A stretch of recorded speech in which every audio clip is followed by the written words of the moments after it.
J'ai déjà télégraphié Splendide. Cependant, j'ai cru devoir marquer en même temps à ma cousine... Votre cousine? Oui, ma cousine Madeleine, c'est avec elle que je corresponds. Elle aime à être informée vite et bien, ma cousine. J'ai donc cru devoir lui marquer que pendant cette fête, une sorte de nuage avait semblé obscurcir le front du souverain. Pour moi, il m'a paru rayonnant. Et naturellement, vous l'avez fait rayonner dans les colonnes du Daily Telegraph. Précisément. Alors, vous savez aussi que des ordres ont été envoyés aux troupes de Nikolaïevsk. Oui, monsieur, en même temps qu'on télégraphiait aux Cosaques du gouvernement de Tobolsk de se concentrer. Eh bien? Les télégrammes ne passent plus Tomsk, sire. Un courrier à l'instant. J'attends dans mon cabinet.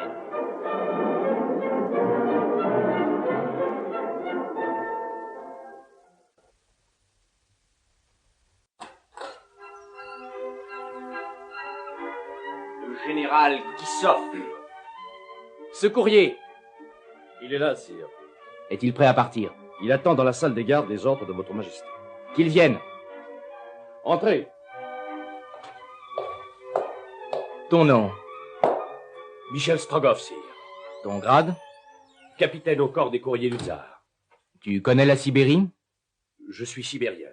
Et tu es né? À Omsk. As-tu des parents à Omsk? Oui, sire. Quels parents? Ma vieille mère. Voici une lettre que je te charge, toi, Michel Strogoff, de remettre en main propre au grand-duc et à nul autre que lui. Je la remettrai, sire. Le grand-duc est à Irkoutsk. J'irai à Irkoutsk. Mais il faudra traverser un pays soulevé par des rebelles, envahi par des Tartares qui auront intérêt à intercepter cette lettre. Je le traverserai. Tu te méfieras surtout d'un traître, Ivan Ogarev, que tu rencontreras peut-être sur ta route. Je m'en méfierai. Passeras-tu par Omsk? C'est mon chemin, sire. Et si tu vois ta mère, tu risques d'être reconnu. Il ne faut pas que tu vois ta mère. Je ne la verrai pas. Jure-moi que rien ne pourra te faire avouer ni qui tu es, ni où tu vas. Je le jure. Michel Strogoff, prends donc cette lettre, de laquelle dépend le salut de toute la Sibérie, et peut-être la vie du grand-duc mon frère. Cette lettre sera remise à son Altesse le Grand-Duc. Ainsi tu passeras quand même. Je passerai ou l'on me tuera. J'ai besoin que tu vives. Je vivrai et je passerai. Va donc, Michel Strogoff. Va, pour Dieu, pour la Russie, pour mon frère et pour moi.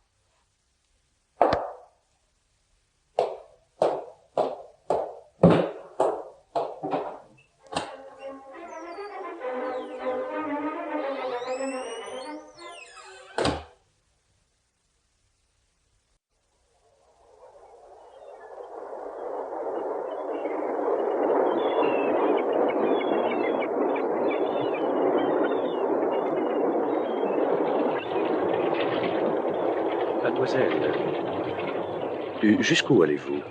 Au-delà de l'Oural. Si jeune, vous faites un tel voyage. Et vous êtes seule? Je viens de Riga. Ma mère est morte et je rejoins mon père en Sibérie, à Irkoutsk. Quel âge avez-vous? 17 ans. 17 ans. Voulez-vous être ma sœur? Mais je... Ainsi, nous voyagerons ensemble et vous ne courrez aucun risque. Je vais aussi à Irkoutsk. Où je passerai, vous passerez. Veux-tu te reposer dans ta cabine, petite sœur? Oui, Viens donc. Nadia. Nadia Fedor. Viens, Nadia. Et use sans façon de ton frère, Nicolas Korpanov. Comment vous, sur ce bateau, mon cher confrère? Vous que j'ai vu à la fête impériale de Moscou et à Nijni-Novgorod? Moi-même. Eh bien, franchement, je ne m'attendais pas à être immédiatement suivi par vous et de si près. Je ne vous suis pas, monsieur, je vous précède. Précède. Mettons que nous marchons de front, du même pas, comme deux soldats à la parade, et provisoirement, du moins, convenons, si vous le voulez, que l'un ne dépassera pas l'autre. Je vous dépasserai, au contraire. Nous verrons cela quand nous serons sur le théâtre de la guerre, mais jusque-là, que diable. Soyons compagnons de route. Plus tard, nous aurons bien le temps et l'occasion d'être rivaux.